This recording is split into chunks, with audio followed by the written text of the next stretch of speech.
Can people who don't even own this place just pack up and leave? You hardly make any money, and yet you have the audacity to stay in a luxury apartment. I agree, I'll start packing immediately, I replied with calm resolve, then turned toward the bedroom.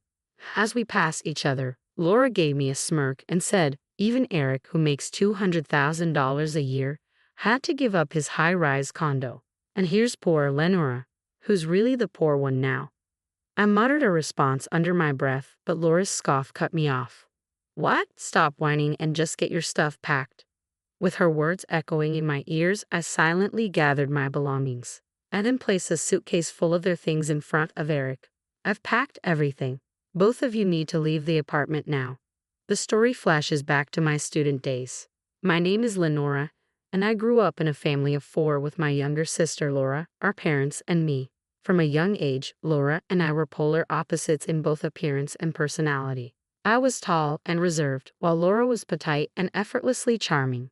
My parents showered Laura with adoration, and she grew up believing that being the center of attention was the norm.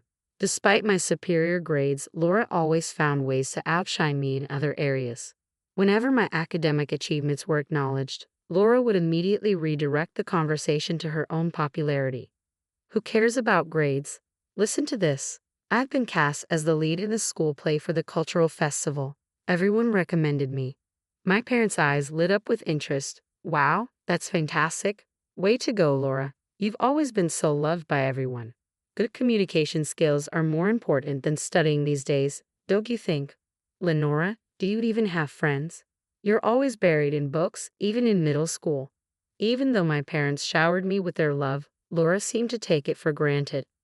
Lenora, what would you like for your upcoming birthday? My mom asked. I'd like a winter coat, I replied. All right, we'll go shopping for it soon. As soon as Laura heard this, she chimed in. I'd like a coat for my birthday next month too. Really? Well, let's go shopping together then, Mom agreed. When the shopping trip came around, it revolved entirely around Laura's preferences. I want to shop here, she declared, pointing to a store with designs that were far too cute for my taste. I was hoping for something a bit more subdued, I suggested, trying to redirect. Oh, come on, it's too much of a hassle to visit multiple stores. Just pick something from here, Laura said, pulling me toward a rack. Lenora, try this one on, she said, holding up a coat she had picked out. I think it'll look great on you. I'm not really into it, I protested. Just try it on. It'll look good, trust me. Reluctantly, I ended up buying the coat, despite not liking the design. On our way home, Laura leaned in and whispered, I'm glad you bought it, but that coat might not suit your plain looks. Even someone like me managed to get a boyfriend in high school. As we walked, someone approached and asked, Hey, Lenora, is it true you're dating the baseball team's co-captain? Yeah, I guess, I replied, a bit taken aback. A few days later, Laura proudly declared, I'm dating the captain of the baseball team now. Oh, really? So, your boyfriend is the captain, and mine is just the co-captain. I guess that means I win, Laura said with a smirk. Sure, you do, I replied, trying to sound indifferent. Laura always seemed to be in competition with me, but it didn't really bother me. Despite my nonchalance, Laura's underlying hostility never faded. After I graduated from college and started working at an IT firm, Laura landed a receptionist position at a prestigious company. 2 years later, she boasted, my company is far more renowned than yours, Lenora. Even the recruiters recognize it. I'll have my pick of highly educated, high-earning men. I'm planning to marry rich and quit working. Laura spoke with an air of triumph, as if her main goal was not just to work but to secure a wealthy husband. At her company, Laura dated various men both within and outside of work, eagerly updating me on each new relationship. Don't you have a boyfriend, Lenora? She would often ask, seemingly intrigued by my lack of romantic news. I find my job fascinating right now, so I'm not too worried about having a boyfriend, I replied. Laura laughed sarcastically. That's such a cliched excuse. Lenora, with your small company, you'll never meet a decent guy. But a year later, I met Eric, and our relationship progressed swiftly. We got engaged, and when I introduced Eric to my family, Laura was taken aback. Lenora, didn't you say you didn't need a boyfriend? She asked, surprised. At the time, I really felt that way, I explained. Eric quickly stepped in to deflect the attention. Laura, love is unpredictable, you know. I'm sure a charming girl like you gets what I mean. Laura blushed at Eric's charming smile. Yes, she stammered. Then she leaned in to whisper to me, Lenora, where did you find such a handsome guy? Is he from your company? No, we don't work at the same place, I replied. I figured. There's no way someone like him would come from your company. Is he from a big name firm? His charm makes me think he's connected to some global enterprise. Laura seemed to take my vague answer as confirmation that Eric was from a prestigious company. Thanks to Eric's natural social skills, discussions about our wedding with my parents went smoothly. We decided on a small ceremony with just close friends and family. Laura, however, continued to complain. I want to meet Eric's colleagues, she said persistently. Eric and I soon settled into our newlywed life. After moving in, we invited my parents and Laura over to our new home. Laura was visibly stunned. No way, this is your new place? This isn't just an upscale apartment in Boston. How much does he earn? Laura asked eagerly. Does he make around $500,000 a year? Come on, tell me. No, it's not that much. So, $400,000. Finally, you got it. It's $200,000. Ah, I see.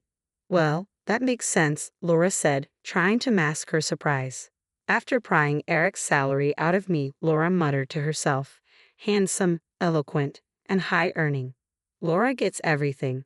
Then she declared a competition of sorts. I'm going to find someone who's more handsome and earns more than Eric. Just wait and see. Determined, Laura threw herself into the search for a marriage partner, frequently attending matchmaking events. A few months later, she began visiting us often, sometimes even dropping by when I was at work. Hey Eric, did Laura stop by again today?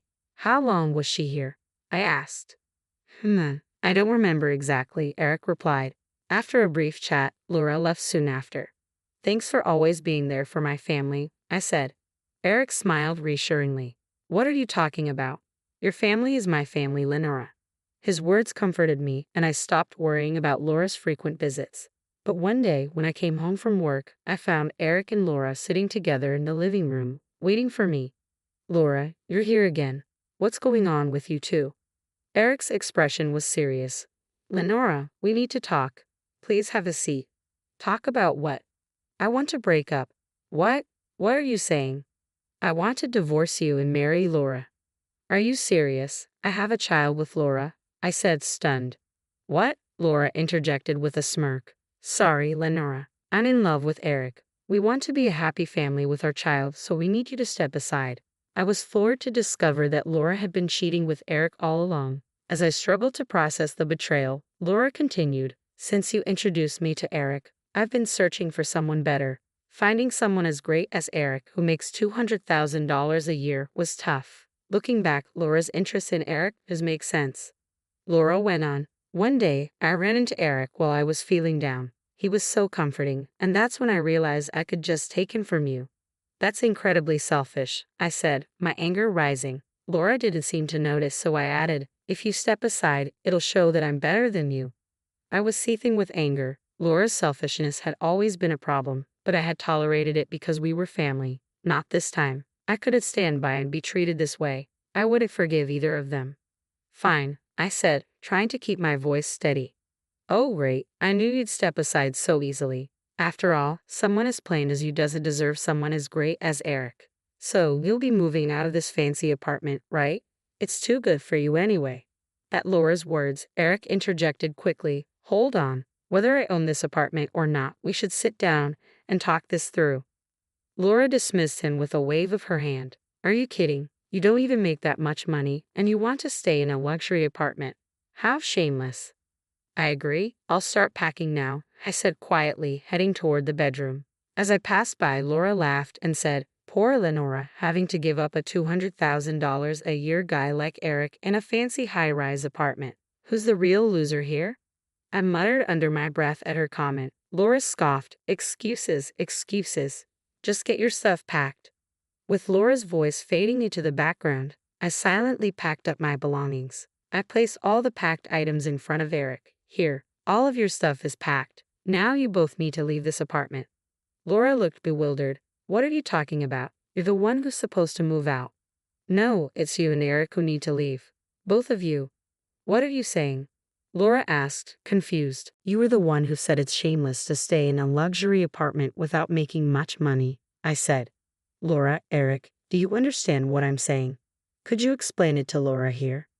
Eric spoke so softly it was almost a whisper. This apartment isn't mine. What do you mean? I didn't buy this apartment. Lenora did, so it's in her name. Laura's face twisted in confusion. Why would you put it in Lenora's name? Eric should be the owner, since he makes more. Eric's voice grew even quieter. Actually, my income is less than Lenora's.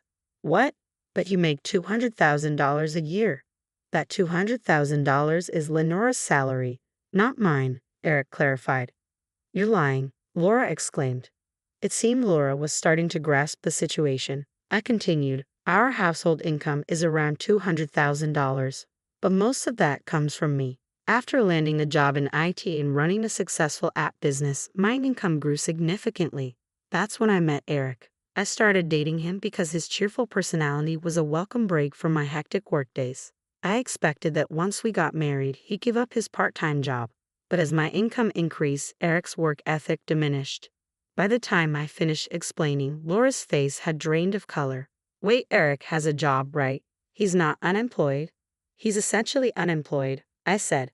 I stayed with him because he provided emotional support when I was busy, but he's just a man of empty promises who's been depleting our savings. You've done me a favor by taking him off my hands. But Eric always paid for upscale restaurants on our dates and even bought me designer clothes. That means he must have savings, right? I couldn't help but smirk at Laura's comment. That's just Eric for you, always putting on a show. He's been reckless with his credit card to impress people. I was the one left to clean up his financial mess. From now on, our accounts will be separate. You two will need to figure out how to handle the bills.